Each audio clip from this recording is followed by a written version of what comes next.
À l'heure des infos sur Télémétropole, bonsoir à toutes et à tous. Très heureuse de vous retrouver pour cette nouvelle édition de Métro News pour cette semaine. À la une de l'actualité, les décès causés par les violences des gangs en Haïti ont augmenté de plus de 21% en 2024 par rapport à 2023 selon un rapport de l'ONU. Un total de 5601 morts a été comptabilisé, soit 1000 de plus que l'année précédente, précisent les Nations Unies. Dans environ 4 mois, le pays devrait adopter ou non une nouvelle constitution par voie référendaire. Des discussions sont en cours entre le gouvernement et les membres du Conseil électoral provisoire. Également au titre de ce mardi, la semaine dernière, le chef de la coalition de gangs Vivre Ensemble a annoncé que son organisation criminelle se transformait en parti politique sans susciter beaucoup de débats. Avec notre invité, nous allons examiner les enjeux d'une telle déclaration ainsi que d'autres questions liées à la crise politique.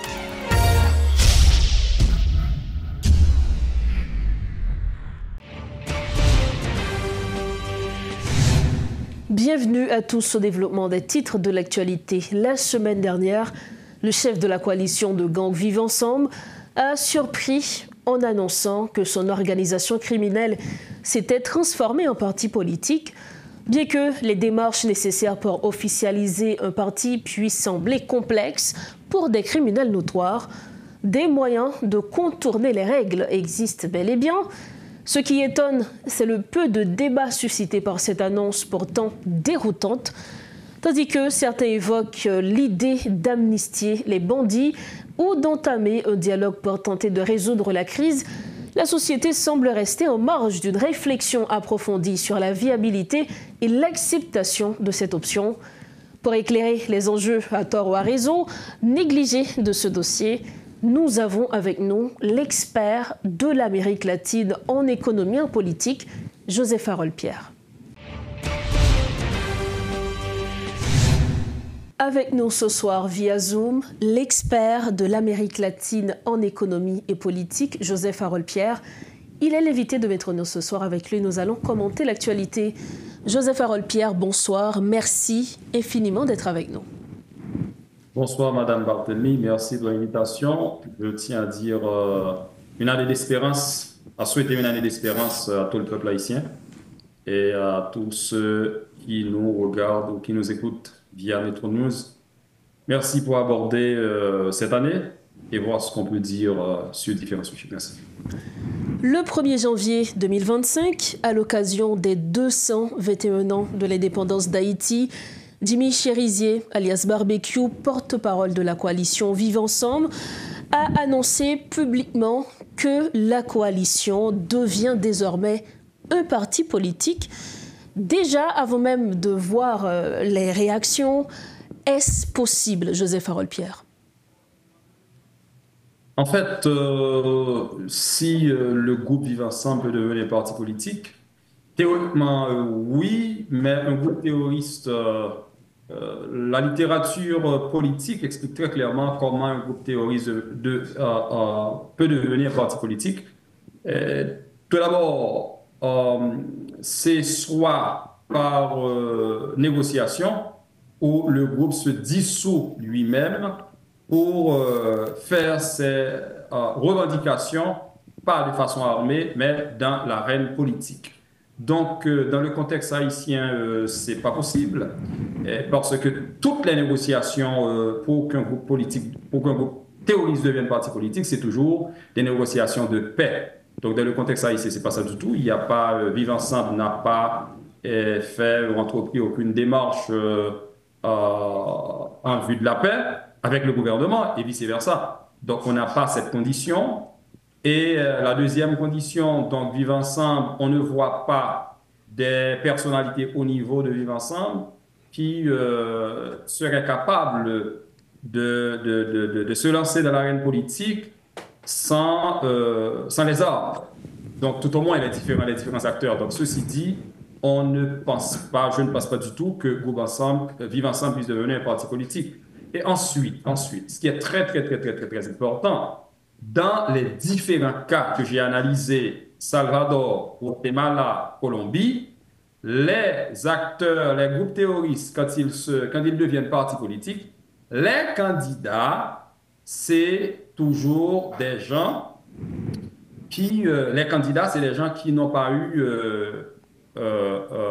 qui n'étaient pas poursuivis par la justice. Donc, dans le cas de Vivre Ensemble, c'est pas il me semble, tous les acteurs, tous les chefs, c'est des gens qui sont poursuivis par la justice. Donc, c'est aussi une autre condition pour dire que c'est pas possible pour que Vivre Ensemble, comme structure, devienne parti politique.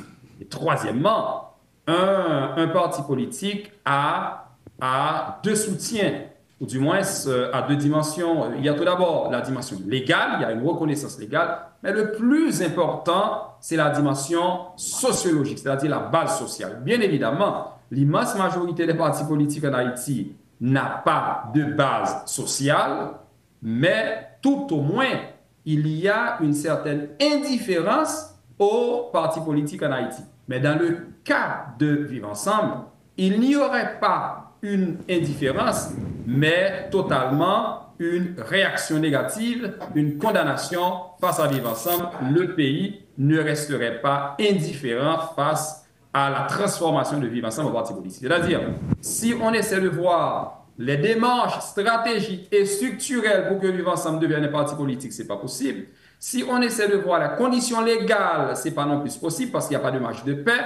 Et ensuite, Vivre Ensemble, à part les gens qui habitent certains quartiers populaires qui sont contrôlés par ces gens-là et qui sont, entre guillemets, pour ces groupes terroristes parce que ces gens-là ont peur, mais sinon, Vivre Ensemble n'aurait aucune base sociale. Ceci dit, Vivre Ensemble, à mon avis, ne réunit aucune des conditions pour qu'un groupe terroriste devienne parti politique. Maintenant, malgré cette annonce, Joseph Harold-Pierre, très peu de réactions du côté de la population. Est-ce que ce silence signifie, selon vous, une forme d'acceptation de la situation, ou du moins, comment peut-on expliquer pourquoi les membres de la population ne réagissent pas?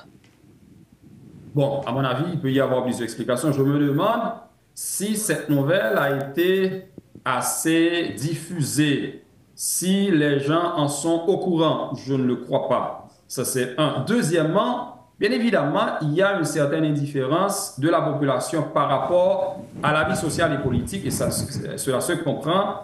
Les gens sont trop fatigués, ils se préoccupent avant tout pour leur vie, pour leur survie.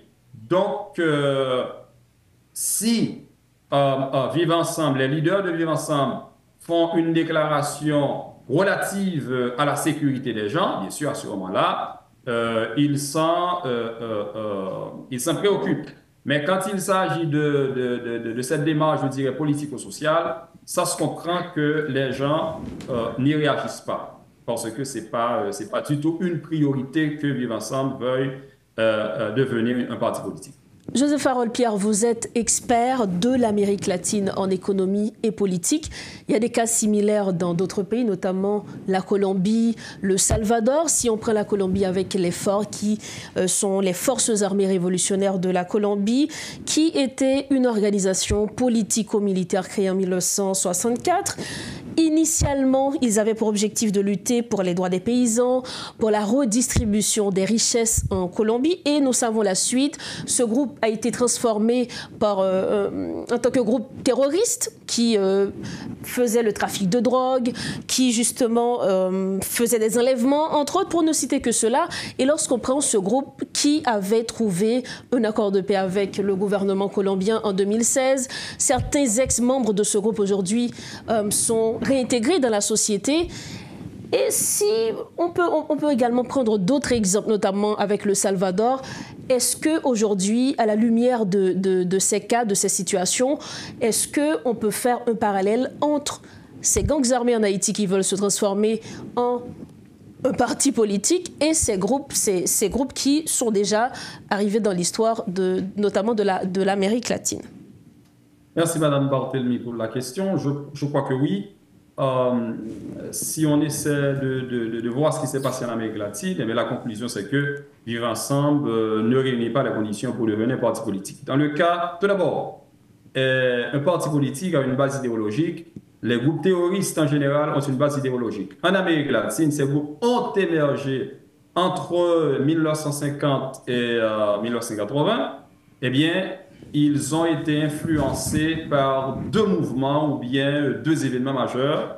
C'est la révolution cubaine de 1959 et la victoire des sandinistes au Guatemala en 1979. C'est-à-dire ces deux événements ont orienté les mouvements terroristes en Amérique latine. Dans le cas de la FARC en Colombie, eh bien, c'est un mouvement qui défendait, qui avait une position pour défendre la justice sociale.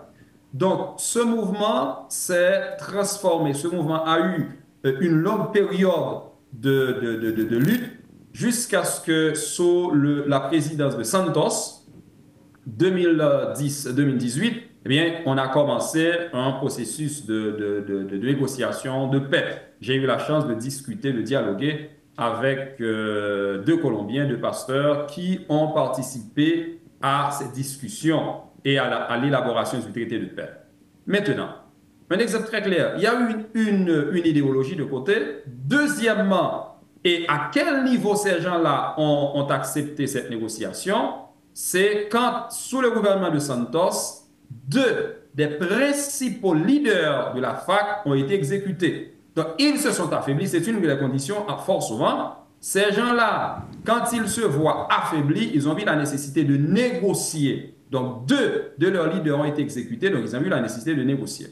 Ça, c'est une première approche. Et on se rappelle qu'ils ont eu une idéologie. Et ensuite, ce qu'il faut dire aussi, c'est que ces gens-là, ils sont capables de contrat, je dirais, d'accord, parce que pendant le gouvernement de Santos, en 2011, eh bien, ils ont accepté de faire un cessez-le-feu. Et cela a duré 2 ans. C'était novembre 2011 jusqu'à janvier 2014. Donc la FARC a fait un cessez-le-feu et cela a fonctionné.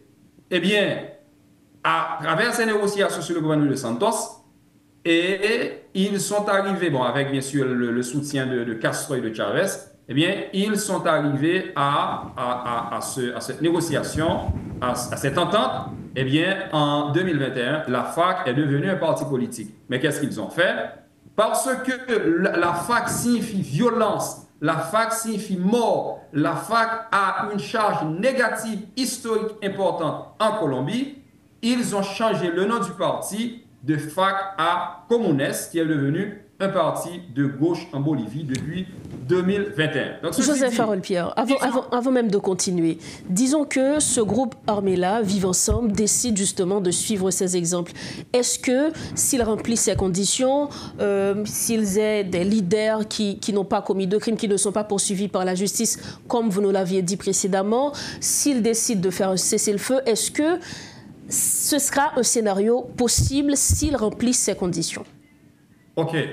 Mais en fait, oui, cela pourrait fonctionner, mais il y a autre chose.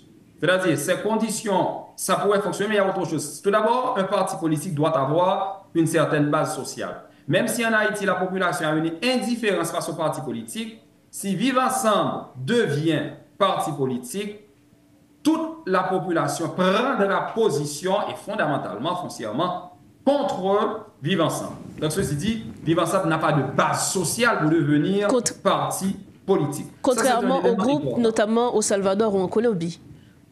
Bien sûr. Mais, et ensuite, il n'y a pas, Vivre Ensemble n'a pas d'idéologie. Vivre Ensemble n'a aucune idéologie. Vivre Ensemble n'a aucune position stratégique. Donc, la ressemblance, les éléments similaires entre Vivre Ensemble et les groupes terroristes de l'Amérique latine, c'est que les démarches, les luttes sont similaires quelque part. Par exemple, dans tous ces pays-là, Salvador, Colombie, qu'est-ce qu'ils faisaient? Ils essaient d'occuper des territoires, ils essaient de réduire le territoire de l'État. Donc, par exemple, dans 3 ans, le groupe Front de Libération Nationale du Salvador avait déjà occupé 1/3 du territoire salvadorien. Donc, il me semble que Vivre Ensemble est dans cette même démarche de réduire considérablement l'espace occupé par l'État haïtien. Donc, mais quant à l'idée de convertir, de ta transformation du France en parti politique, je ne crois pas que ce soit possible. Si on prend par exemple le cas de Salvador, Salvador c'est aussi un cas beaucoup plus intéressant parce que le Front National, le Front de Libération Nationale au Salvador est devenu parti politique depuis 1994 et c'est ce parti qui a dirigé, en fait, le système biparti du Salvador était fondé du Front National, le Front de Libération Nationale du Salvador et de ARENA, un autre parti de tendance de droite. Donc, ceci dit, ce parti a dirigé avec ARENA le Salvador pendant pratiquement 30 ans, jusqu'à ce que Bukele ait accédé au pouvoir en 2019. Donc, toutes les conditions que j'ai déjà énoncées pour la FARC, c'est les mêmes conditions qui ont été réunies par le Front de Libération Nationale au Salvador. Ces gens-là, qu'est-ce qu'ils faisaient? Il y avait une idéologie, parce que le Salvador, c'était à cette période le pays le plus inégal de l'Amérique latine. Donc, ils luttaient contre les grands propriétaires terriens. Donc, ils luttaient contre l'inégalité, contre la pauvreté. C'est un discours qui n'est pas différent pour... C'est un discours qui n'est pas différent également pour les membres de la coalition Vivre Ensemble. Il dit justement vouloir combattre pour les classes inférieures, pour la masse. Donc c'est pratiquement le même discours, on va dire. Oui, c'est le discours. Mais on voit que ce n'est pas ça du tout. Eh bien, qui il tue? C'est les pauvres. Qui il kidnappe? C'est les pauvres. Mais Vivre Ensemble aussi n'a aucune idéologie. Donc Vivre Ensemble n'a aucun comportement pour se réclamer d'une telle idéologie. C'est pas ça du tout. Vivre Ensemble ne défend pas les pauvres, Vivre Ensemble ne défend pas les plus faibles. Ils le disent, mais ils ne le font pas. Et ensuite, très important, Vivre Ensemble n'est pas capable d'accord. On se rappelle que la FARC, avant même que la FARC soit devenue un parti politique en 2021, appelé Comunes en Bolivie, eh bien, la FARC a accepté de faire un cessez-le-feu pendant 2 ans, en novembre 2011 à janvier 2014. Combien de fois Vivre Ensemble a fait cette déclaration, il va y avoir un cessez-le-feu? Eh bien, ça a duré combien de temps? Eh bien, ça a duré quelques heures, ou bien maximum 1 ou 2 jours. Donc, Vivre Ensemble n'est pas capable d'accord. Vivre Ensemble n'a pas d'idéologie. Vivre Ensemble n'a pas de base sociale, c'est-à-dire sympathie de la population. Donc, Vivre Ensemble ne remplit pas les conditions de devenir parti politique. Et encore très important, toute structure, tout groupe terroriste devient parti politique après un processus de paix, après un processus de négociation qui conduise à la paix. Donc, on n'a pas ça en Haïti, ce n'est pas ce à quoi on assiste. Donc, Vivre Ensemble ne remplit pas les conditions pour devenir parti politique. Cependant, comme à la différence du Salvador, de la Colombie, Vivre Ensemble a été créé par nos acteurs politiques. Vivre Ensemble, ses membres sont quelque part des alliés, des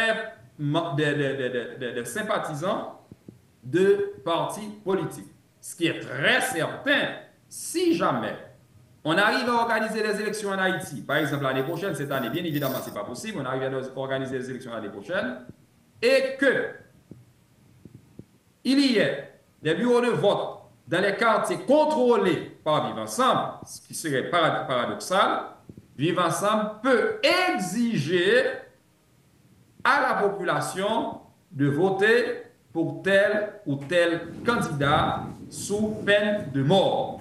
Donc, à ce moment-là, Vivre Ensemble aurait la plus grande influence possible et fonctionner comme parti politique sans officiellement l'être. Et là, il me semble que c'est beaucoup plus important d'orienter l'analyse dans cette direction. Ceci dit, sans sécurité en Haïti, il n'est pas possible d'organiser des élections. Sinon, ces élections-là, ces groupes-là seront contrôlés par des groupes armés, spécialement par Vivre Ensemble. Donc voilà ce qu'il faut penser, comment faire en sorte qu'il y ait de la sécurité dans le pays pour organiser les élections.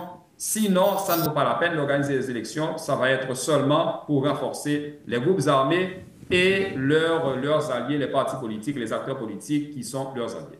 Joseph Harold-Pierre, merci infiniment pour toutes ces précisions. Merci d'avoir été avec nous. Je vous remercie, Madame Berthelin. Voilà donc l'analyse de l'expert de l'Amérique latine en économie et politique, Joseph Harold-Pierre. Il était l'invité de Maître Nion ce soir. Avec lui, on commentait l'actualité. Merci infiniment de votre fidélité. La suite des informations, toujours concernant la situation sécuritaire. Les décès liés à la violence des gangs en Haïti ont augmenté de plus de 21% en 2024 par rapport à l'année précédente, selon un rapport des Nations Unies. Cette année a été marquée par une intensification dramatique de la violence gangrénant le pays, entraînant au moins 5601 morts, 2212 blessés et 1414 enlèvements, d'après l'ONU. Parmi les tragédies, le massacre de Cité Soleil perpétré par le gang de Wharf Jérémy a fait 207 victimes. Le Haut Commissariat aux droits de l'homme a également rapporté 315 léchages et 281 exécutions sommaires, parfois impliquant les forces de police. Face à cette crise, Volker Turk appelle à des réformes urgentes, à l'instauration d'un embargo sur les armes et à un soutien international pour établir l'état de droit. Il a également condamné les déportations forcées vers Haïti, soulignant l'urgence d'une réponse globale. Dans l'intervalle, les bandits poursuivent leur campagne de terreur dans la capitale et plusieurs villes de province pendant que les agents de la police nationale redoublent d'efforts pour contrer leur offensive. La tension est particulièrement palpable dans de nombreux quartiers de Delma où des menaces constantes planent. Des tirs nourris résonnent régulièrement, notamment à Nazon et sur la route de l'aéroport, plongeant les habitants dans une insécurité croissante. Autre point de l'actualité, les discussions entre le Conseil électoral provisoire et le gouvernement ont débuté afin d'élaborer un document final contenant le décret, le budget et le calendrier du processus référendaire. Des rencontres sont également prévues entre le CEP, les partis politiques et les organisations de la société civile pour discuter du mode de vote, souligne Jacques Desrosiers. Ce scrutin devrait se tenir dans environ 4 mois, précise le conseiller électoral Jacques Desrosiers. Réti Fortuné nous en parle. En plus du rapport soumis par le groupe de travail sur la Constitution, le CEP a aussi fait des recommandations au Conseil présidentiel de transition en ce qui concerne le déroulement du référendum constitutionnel. Des propositions ont été soumises aux membres du gouvernement sur le décret, le budget ainsi que le calendrier à adopter pour cette consultation populaire. Des discussions entre les deux parties sont en cours afin d'agencer les calendriers. Le conseiller électoral Jacques Desrosiers fait le point sur la démarche. Non, la parole de budget lié avec l'argent comme nous avons besoin pour organiser le référendum. Non. Il y a de calendrier qui dit que mais différentes étapes n'a bien jusqu'à ce que nous venions un jour que le référendum n'a pas fixé et que nous proposons et nous gagnons un décret référendaire là qui parle de déterminer organisation, c'est cadre légal qui est déterminé organisation référendum. Donc ces documents ça va nous remettre exécutif là que dans la discussion nous commencer à débattre déjà avec l'exécutif autour de comment que nous agencer calendrier par nous avec ce calendrier exécutif là pour que nous organiser le référendum. Alors que le Conseil électoral avance dans les mises en place pour la tenue du référendum, le texte constitutionnel est encore dans l'impasse. En effet, de nombreux partis politiques émettent des doutes quant à la méthodologie utilisée et les premiers résultats du groupe de travail sur la Constitution. Toutefois, le conseiller électoral préfère garder ses distances avec les désaccords soulevés par le processus et communique sur ce qui les préoccupe. Parce que le travail par nous, mettez une machine, nous avons fait dans sens, mettez une machine après pour que nous recevions les documents, pour que nous organisions le référendum. Parce que ce n'est pas uniquement nous recevoir le référendum dans jeudi, dans demain, pour nous dire qu'on va organiser le vote là. Pour dire encore, ce n'est pas une fois que nous recevons le document jeudi, et puis nous dit demain, en fait, nous allons organiser l'élection. C'est toute une organisation, toute une planification, toutes des mises en place. Et c'est la phase ça, nous là. On a fait toute mise en place, on a fait tout ça qui m'a dit et tout comme organisation pour que nous mettions toute machine en place. Une fois le document prêt pour nous avancer. Mais nous ne pouvons pas faire tout, nous ne pouvons pas attendre documents tout pour que nous commencions à mettre les machines en place. Même mettre machine en place, nous fait ça, travail nous mettre machine en place, machine après. Une fois document, ils transmettent nos documents pour que le référendum soit fait. Dans l'attente de la finalisation du texte constitutionnel devant être soumis au vote, 2 avant-projets déjà présentés proposaient de supprimer le Sénat et d'ouvrir la possibilité d'effectuer 2 mandats présidentiels successifs. On n'a pas de détails sur le présent processus, alors qu'il devrait se tenir dans moins de 5 mois. Que dans la discussion, nous commençons à débattre déjà avec l'exécutif autour de comment nous pouvons agencer calendrier par nous, avec ce calendrier, l'exécutif là pour que nous organisions le référendum. À côté de l'insécurité qui risque de compliquer le processus, des doutes s'élèvent sur sa légitimité. Rédigé en 1987, le texte actuellement en vigueur interdit toute consultation populaire tendant à modifier la Constitution par voie de référendum. Pour refermer la page nationale de ce journal, la Fédération nationale des syndicats en éducation exige une revalorisation des salaires des enseignants ainsi qu'un accès aux services de sécurité sociale. Composé de 5 organisations, dont le syndicat des employés du ministère de l'Éducation et le réseau national des enseignants progressistes d'Haïti, la FENACE dénonce un traitement injuste que subissent les enseignants, constamment relégués au second plan, alors que l'éducation devait être la base de la formation des futurs leaders. Les syndicalistes envisagent de se mettre en grève cette semaine si les responsables du ministère de l'Éducation ne prennent aucune mesure. Maître Masli Dorceli et Lorenel Louis sont respectivement secrétaire général de la FENACE et coordonnateur du réseau national des enseignants progressistes d'Haïti.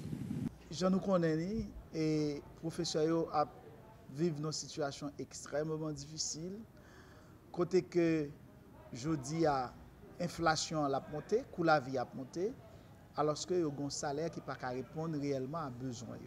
C'est ça que fait nous-mêmes dans FENACE, nous avons demandé pour un relèvement salarial qui fait pour enseignants. Et il y a une question de carte d'assurance. Je dis à pièce employée l'État pour bénéficier de carte d'assurance, particulièrement enseignants. Je dis à le madame ou enseignant malade, le enseignant en lui-même les malades, petit li, c'est avec un peu de difficulté pour lui prendre soin. Et s'il n'a pas de cob, maintenant, si moun n'a mouri. C'est ça que fait. Nous-mêmes dans FENACE, nous dit faut gain de bagaille qui fait rapide sous question assurance pour professeurs. Puisque c'est un cob que a prélevé de sous chèque. Et puis, il n'y a pas de possibilité pour bénéficier de lui. Nous déjà en mouvement. Et d'ailleurs, ouais, ça a passé un peu partout, à travers le pays. Et déjà dans le nord, ouais, que employés ministère, 2 conseillers enseignants, ils ont fermé porte direction départementale. Et dans le nord, d'ouest, c'est la même chose. Grande danse, professeurs en mouvement. Okaï, dans le sud, c'est même là, Jacmel, c'est même là, et Port-au-Prince, nous, l'école là, est totalement fermée. Et semaine prochaine, si rien pas dit entre-temps, mouvement l'a intensifié et n'a continué le combat. Dernier bagage n'a mis accent, au fondamental pour nous finir avec la conférence, c'est ce qu'on appelle le statut particulier des personnels éducatifs. Statut, ça a son outil fondamental depuis sous ministre Vanne Pierre, il a été adopté en 2014. C'est un document qui gagne non seulement un ensemble d'avantages pour professeurs, si dirigeants appliquer, adopter comme document, ils mettent en application, mais tout, la fait justice avec un tas de professeurs. Je vais un exemple. Un professeur qui fait finir l'école normale et puis le nommer. Un professeur qui gagne 20 ans de carrière et même salaire ou gagne, nous juste, il pas juste. Un professeur qui fait nommer avec une qui a expérience, qui a carrière, statut ça résout le problème ça. Bon tas d'échelons li prévoit il dit, professeur de faire carrière, il doit avoir un traitement qui plus par rapport à ça qui fait rentrer pour qu'on ait trop d'expérience là. Ce n'est pas parce qu'on prend le bail, ça qui fait rentrer à n'importe salaire, non. Mais statut particulier, document fondamental qui a été adopté par le ministre Vanepierre, document ça nous dit qu'il faut entrer en application. Nous arrivons au terme de cette édition. Avant de partir, le rappel des principaux titres développés ce soir. Les décès causés par les violences des gangs en Haïti ont augmenté de plus de 21% en 2024 par rapport à l'année 2023. Selon un rapport de l'ONU, un total de 5601 morts ont été comptabilisés, soit 1000 de plus que l'année précédente, précisent les Nations Unies. Dans environ 4 mois, le pays devrait adopter ou non une nouvelle constitution par voie référendaire. Des discussions sont en cours entre le gouvernement et les membres du Conseil électoral provisoire. Également en titre, la semaine dernière, le chef de la coalition de gangs Vivre Ensemble a annoncé que son organisation criminelle se transformait en parti politique sans susciter beaucoup de débats. Avec notre invité, nous avions examiné les enjeux d'une telle déclaration ainsi que d'autres questions liées à la crise. Voilà, ce journal touche à sa fin. Merci infiniment de votre attention et surtout de votre confiance. On se retrouve bientôt. Entre-temps, restez branchés Métropole. Bonsoir.